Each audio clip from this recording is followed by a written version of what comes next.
오늘 말씀에 우리가 바로 2절부터 3절부터 보면 잃어버린 한 마리 양에 대한 말씀으로 우리가 많이 생각을 하는데요. 15장 전체가 1절, 2절을 이해해야 이해가 될 수 있는 말씀입니다. 1절, 2절을 우리 봅시다. 모든 세리와 죄인들이 말씀을 들으러 가까이 나오니 바리새인과 서기관들이 수군거려 이르되 이 사람이 죄인을 영접하고 음식을 같이 먹는다 하더라. 지금 여기 세리와 죄인들 그리고 바리새인과 서기관 이렇게 둘로 나누어져 있는 것을 우리가 볼 수 있습니다. 예수님이 이 세리와 죄인들이 예수님 곁으로 가까이 온 것을 전혀 물리치지 아니하시고 그들을 다 받아주고 다 영접했습니다. 왜 그렇습니까? 우리가 첫째 날 우리 특별 새벽기도 첫째 날 지난주 일주일 전 첫째 날 월요일 말씀에 죄인을 구원하러 오신 예수님에 대해서 살펴보았어요. 그때 상황을 놓고 여러분 보시면 이 말씀이 이제 정확하게 연결이 되어지는데, 예수님이 세관에 앉아 있는 레위를 찾아가서 너는 나를 따르라 해가지고 이 놀랍게도 예수님의 부름을 받은 이 레위가 세리의 일을 하던 것 다 내려놓고 예수님의 제자가 되었습니다. 이것은 예수님이 그 사람이 죄인인 걸 몰라서 부른 얘기가 아닙니다. 오히려 다른 사람은 모르는 부분까지도 더 정확하게 아시는 예수님이 그의 이름까지도 알고 그가 어디에서 무엇을 하고 있는지도 다 아셨기 때문에 그 사람을 불쌍히 여겨서 찾아간 것이고 제자로 부르신 겁니다. 이렇게 예수님의 부름을 받았을 때 이 사람은 돈을 가장 중요하게 생각하고 살아왔던 자기의 이 생각을 내려놓고 물질까지도 다 내려놓고 예수님을 따라가서 죄인으로서 예수님의 제자가 된 겁니다. 그런데 자기 같은 사람을 이렇게 관심을 갖고 찾아와주고 제자로 불러주신 예수님의 그 사랑 때문에 버리지 못하던 이 죄의 길, 인생을 완전히 바꿀 수 있는 이런 기회를 주신 예수님을 너무 좋아서 자기 집으로 초청해서 잔치를 벌이잖아요. 그런데 그 잔치 자리에 예수님의 제자들도 함께 갔지만 사실 이 세리는 자기의 가까운 또 다른 세리들과 또 다른 죄인들을 불러서 함께 참여시켰습니다. 근데 예수님과 제자들은 그런 걸 전혀 문제 삼지 않고 함께 어울리며 같이 음식을 먹고 즐겼던 거지요. 바로 그런 상황을 보면서 이 바리새인과 서기관들은 죄인의 집에 들어갔다고, 그들과 함께 음식을 먹는다고 수군수군 거렸다는 것이죠. 그들의 생각에는 예수님이 해서는 안 되는 일을 했다는 겁니다. 이제 이 배경은 우리가 레위기서가 배경이에요. 우리가 이 누가복음을 공부하기 전에 레위기서를 먼저 공부하고 누가복음을 보지 않습니까? 누가복음의 1장부터 10장까지는 다 이제 죄인을 하나님이 오라고 해서 제사를 드려서 거룩하게 해주시는 이런 하나님의 놀라운 은혜에 대해서 가르쳐 주는 겁니다. 그러니까 많은 사람들이 1장부터 10장까지에 나오는 이 제사법이 복잡하고 또 같은 얘기만 계속 반복되는 것 같아서 읽다 보면 재미가 없다고, 지루하다고 이렇게 하면서 레위기를 별로 기뻐하지 않고 즐거워하지 않는데, 사실은 구약 성경 전체를 놓고 봐도 그렇고 모세오경 전체를 놓고 봐도 그렇고 가장 중요한 것이 레위기서입니다. 그래서 이스라엘 사람들의 이 삶, 하루하루 매일매일의 생활과 또 그들의 생각 전체를 지배하는 것이 레위기예요. 그러니까 지금 여기서 바리새인과 서기관들이 예수님과 예수님의 제자들을 비난하고 수군수군거리고 있는 이유가 레위기 정신 때문에 그런 거예요. 11장부터는 그렇게 죄인으로서 거룩하게 새롭게 씻음받은 사람들은 그럼 어떻게 살 것인가를 설명하고 있는 내용 속에서 부정한 것 먹지도 말고, 부정한 사람 만나지도 말고, 부정한 옷도 입어서는 안 되고, 집도 부정하면 거기서 살지 말고 그걸 다 허물어 버리거든가 깨끗이 청소해서 다시는 이렇게 부정하게 되지 않은 그런 거룩한 집에서 살라고 말씀을 하셨거든요. 바로 그것 때문에 이 죄인은 함께해서는 안 되는 겁니다. 자, 그게 이제 유대인들이 레위기서를 이해하는 내용이었어요. 특별히 그 유대인 중에서도 율법의 말씀을 가장 중요하게 여기는 사람들이 바리새인과 서기관입니다. 자기들은 그 율법의 말씀을 철저하게 지키면서 거룩하고 거룩하게 살고 있다라고 생각을 하는데, 메시아로 왔다고 하는 이 예수님이 그런 율법을 다 범하고 있다고 생각을 하는 거예요. 그러니까 예수님 잘못했다고 비판하고 정죄하고 수군수군 거리는 거지요. 그런데 여러분, 로마서 1장 28절부터 보면 우리가 여러 가지 수많은 죄를 짓는 것, 그런 것들 중에 한 가지가 뭐냐면 수군수군 거리는 것도 죄라고 말씀하셔요. 남에 대해서 자꾸 수군수군 거리는 거, 이것도 분명히 성경은 우리에게 죄라고 가르쳐 주는데, 지금 바리새인과 서기관들이 예수님과 제자들을 이렇게 욕하고 비난하고 그리고 수군수군 거리는 것, 이것도 다 죄인데 자기들은 죄인이 아니고 예수님과 함께 밥을 먹고 있는 저 인간들, 저놈들이 죄인인데 그 죄인을 알면서도 함께 어울리는 예수님, 같이 죄인이 되고 같이 더러워지고 부정하게 되어진다고 하면서 절대로 우리는 예수님도 메시아로 인정할 수 없다는 거지요. 자, 이들의 마음속에는요, 예수님과 함께 음식을 먹는 사람들이 다 죄인이라고 생각하는데 우리는 아니라는 거지요. 우리는 절대로 죄인이 아니라는 겁니다. 의인이고 거룩하다고 생각을 하는 겁니다. 그렇기 때문에 예수님을 인정하지 않고 예수님의 구원이 필요치 않다라고 생각을 하는 거지요. 자, 그러면 여러분, 예수님께서는 왜 이 죄인들과 함께하고 그들이 자기의 오는 걸 막지 않고 늘 어울려주고 또 사랑해주고 같이 음식을 먹는 겁니까? 그 이유를 3절부터 7절까지 비유를 들어서 설명을 했어요.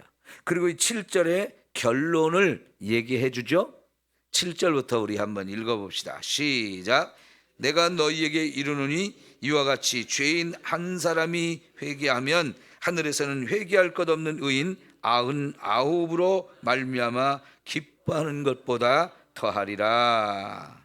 자, 여러분, 죄인 한 사람이 회개하는 거, 이게 얼마나 귀중한 일인지, 얼마나 또 하나님이 기뻐하시는 일인지를 말씀을 하시는데, 이 땅에서 죄인 하나가 회개했는데 하늘에서 하나님이 너무너무 기뻐한다는 거지요. 의인 99이 하나님 나라에 있어도 그런 사람들로 인해서 기뻐하는 것보다 죄인 한 사람이 회개하는 것 더 기뻐하신다라고 말씀하셔요.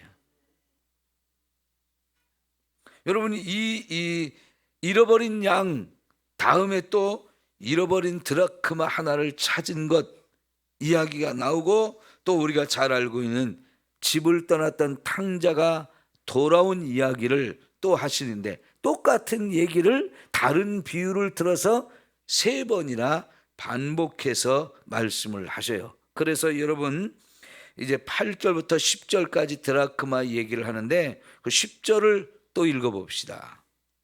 시작. 내가 너희에게 이르노니 이와 같이 죄인 한 사람이 회개하면 하나님의 사자들 앞에 기쁨이 되느니라. 똑같은 얘기, 7절에서 했던 얘기를 비유를 끝나고 나서 또 하시죠. 이 똑같은 얘기가 32절에서 또 나오는 겁니다. 32절 볼까요? 탕자 이야기 마지막. 시작. 이 내 동생은 죽었다가 살아났으며 내가 잃었다가 얻었기로 우리가 줄구하고 기뻐하는 것이 마땅하다 하니라. 탕자가 돌아온 것은 죽은 아들이 살아난 것과 똑같다는 겁니다. 잃어버렸다가 다시 찾은 이것이 얼마나 기쁜지를 우리에게 보여주고 있는 이야기입니다. 자, 여러분, 그래서 이 죄인 한 사람을 불러서 회개시키는 거, 그게 얼마나 큰 은혜요 축복입니까? 그런데 여러분 생각해 보세요. 이 죄인 한 사람이 회개하는 게 그냥 내버려 두면 지가 알아서 깨닫고 회개하고 돌아올까요? 아, 내가 죄인인데 지금까지 엉터리로 내가 살았어. 이렇게 계속 살면 내가 지옥에 멸망을 당해. 안 되겠다. 나 하나님 찾아가야지. 이렇게 해서 예수 믿겠다고 오는 사람 있어요, 없어요? 그건 진짜 100명에 1명 볼까 말까 한 일이죠. 그렇게 해서 자기가 알아서 깨닫고 자기가 알아서 구원의 길로 찾아오는 사람 거의 없습니다. 더구나 죄인들은요, 자신이 죄인이란 걸 알면 알수록 하나님을 피해서 더 멀리 도망가게 돼 있어요.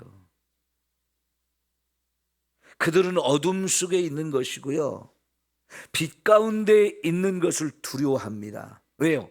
자기 죄가 다른 사람에게 드러나고 알려질까 봐요. 그래서 더 깊이 꽁꽁 숨어가지고 안 보이는 대로 도망가고 숨게 되어 있어요.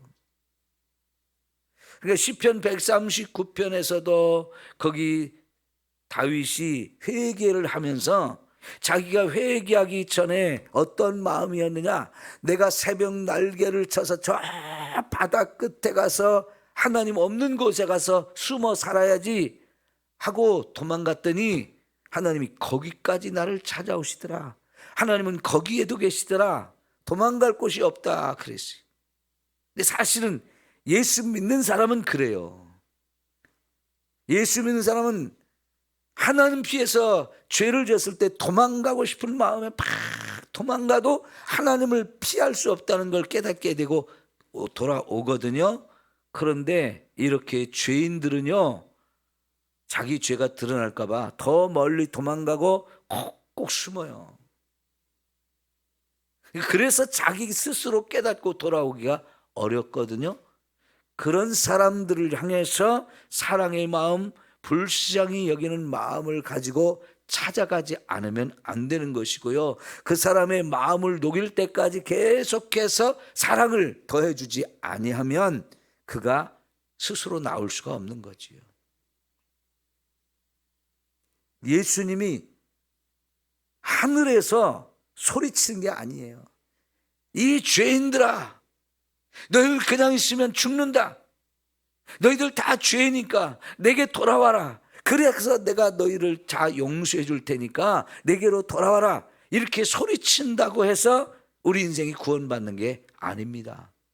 그분은 그 하늘의 영광된 자리를 버리고 이 땅에 죄인들 가운데 오셔서 우리의 친구가 되어주면서 우리 곁에 오셔서 정말 사랑이 뭔지를 보여주면서 내가 너희를 구원하러 왔다. 그러면서 친히 십자가에 가시고 거기에 못 박혀 죽으심으로 인해서 우리 죄를 싹 해결해 주시는 이 엄청난 은혜를 베풀어 주시는 것을 실제로 보여주시고, 그래서 예수 메시아가 되고 우리 구원자가 된다는 사실을 그렇게 보여주고 가르쳐 주심으로 인해서 저와 여러분을 구원해 주시는 거지요. 이렇게 해서 저와 여러분이 구원을 받았어요. 이거는 나에게도 내 인생이 완전히 바뀌어져서 지옥 갈 인생이 천국에 갈 인생으로 바뀌어진 너무나 엄청난 사건이지만, 하나님은 내가 스스로 나를 구원하신 그 하나님의 은혜에 감사하는 것보다 하나님이 더 기뻐하시는 거라는 얘기죠. 그만큼 하나님이 기뻐하셔요. 저와 여러분을 그만큼 사랑하시는 거고요. 마태복음 9장 36절에 보면요, 목자가 없는 양을 보시면서 예수님은 불쌍히 여겼다 그랬는데, 제가 그 불쌍히 여긴다는 단어를 여러 번 설명드렸죠. 창자가 끊어지는 듯한 고통을 느끼는 마음이라 그랬어요. 자기 배 창자가 꼬이고 창자가 끊어져서 진짜 그런 고통을 느끼는 게 아니고, 목자가 없는 양을 볼 때 그들을 바라보는 예수님의 마음이 불쌍히 여기는 마음이라는 겁니다. 왜 목자가 없는 양을 볼 때 그럴까요? 오늘 말씀에 있는 것처럼 양 100마리를 기르는 이 목자가 어느 날 보니까 양 한 마리가 없어졌어요. 그 잃어버린 양 한 마리는 결국은 어떻게 되느냐? 거의 100% 죽습니다. 왜냐하면 스스로 양의 무리를 찾아서 목자가 있는 것을 찾아올 수 있는 능력이 없습니다. 길을 찾지 못하기 때문에요. 우리가 그런 사람 길치라고 말하죠. 길을 찾지 못하는 사람 보면 길치인 사람들이 꽤 많아요. 젊어서 운전을 해야 되겠다고 운전을 배우지만 막상 운전을 배워가지고 차를 운전하면서 어디를 가려고 하면요, 길을 모르는 사람이 너무 많더라고요. 양은 길을 찾지 못하는 이상한 동물입니다. 여러분, 진돗개 같은 건 길을 너무너무 잘 찾아요. 가끔 뉴스에 나오는 걸 보면요, 진돗개를 기르던 사람이 멀리 이사 가면서 진돗개를 놓고 갔는데 놀랍게도 그 주인이 이사 간 곳을 찾아오는 일이 종종 있어요. 그러죠? 야, 이 진돗개는 길을 찾는 능력이 너무나 탁월하거든요. 근데 양들은요, 길을 찾는 능력이 없기 때문에 절대로 자기 주인을 찾아오지 못하고 집을 찾아오지 못해요. 그러면 계속 헤매이게 돼 있어요. 그러다가 길을 잃어서 결국은 죽습니다. 근데 양들은 또 풀이 어디 있는지 물이 어디 있는지 이것도 못 찾아요. 그러니까 생존 능력이 너무 없어요. 그래서 양들은 절대적으로 목자가 필요한데요, 그 목자가 풀과 물을 찾아서 먹여줘야 비로소 살 수 있는 짐승. 늘 돌봐주지 아니하면 살 수 없는데 지금 한 마리를 잃어버렸어요. 그럼 잃어버린 걸로 끝난 게 아니고 그거는 절대적으로 죽음의 길로 간 거예요. 이상하게 무리와 함께 풀을 뜯고 이렇게 함께 있다가도 순간적으로 다른 방향으로 가서 잃어버리게 되어지는 게 양들이기 때문에, 이거는 유대인들은 아브라함 때부터 목축업을 하며 살았던 사람들이기 때문에요, 매우 친숙한 이야기입니다. 매우 매우 친숙한 얘기고, 그리고요 이 목축업을 하며 살아왔던 유대인들에게 있어서는 그 양 한 마리 한 마리가 너무 소중해요. 그냥 가족이에요, 가족. 사람, 자기 집에 살고 있는 가족과 거의 같은 존재이기 때문에 100마리가 있어도 그 100마리의 이름을 다 지어주은 거죠. 우리 같은 사람들이 가서 보면 이놈이나 저놈이나 다 똑같이 보여서 구분이 잘 안 가는데요, 이 목자들에게 있어서는 100마리가 있어도 하나하나가 다 구별이 되고 그 하나하나에 이름을 붙여줘 가지고 그 이름을 다 아는 거죠. 그러니까 한 마리가 잃어버렸다, 옆자 양이 없어졌네, 이게 바로 깨닫는 거예요. 그 얼굴을 떠올리면서, 그 이름을 떠올리면서 목자는 큰일 나는 겁니다. 바로 이제 이 99마리를 두고 한 마리를 찾기 위해서 사방으로 돌아다닙니다. 그날 밤에 못 찾으면 거의 100% 추워 죽든지, 사나운 맹수에게 잡혀 죽든지, 낭떠러지에 떨어지다 죽든지, 가시덤불에 걸려가지고 거기서 배가 고파 죽든지, 거의 100% 그래요. 찾기 전까지 두려움에 떨게 돼 있어요. 그러니까 마음이 급해서요 99마리를 두고 막 여기저기 찾아다니는 거예요. 그런데 한 마리를 찾았어요. 그러면 너무 좋아서 그걸 어깨에 메고 돌아와서는 다른 양을 잡아서 잔치를 벌인다는 겁니다. 여러분, 말이 안 되는 것 같은데 이게 유대인들은 그래요. 하나님이 저와 여러분을 그렇게 사랑하셔서, 그래서 구원받은 거예요. 그 사랑 때문에. 여러분, 오늘 이 사랑을 가지고 저와 여러분이 부지런히 전도해야 합니다. 전도하다 보면 이 마음이 느껴져요. 예수를 믿지 않고 복음을 듣지 않고 거부하고 오히려 복음을 전하는 저와 여러분을 무시하고 불쌍히 보는 그런 사람들의 모습이 이 목자가 없는 양, 잃어버린 양, 그 모습인 거죠. 그러니까 너무 안타까움이 드는 겁니다.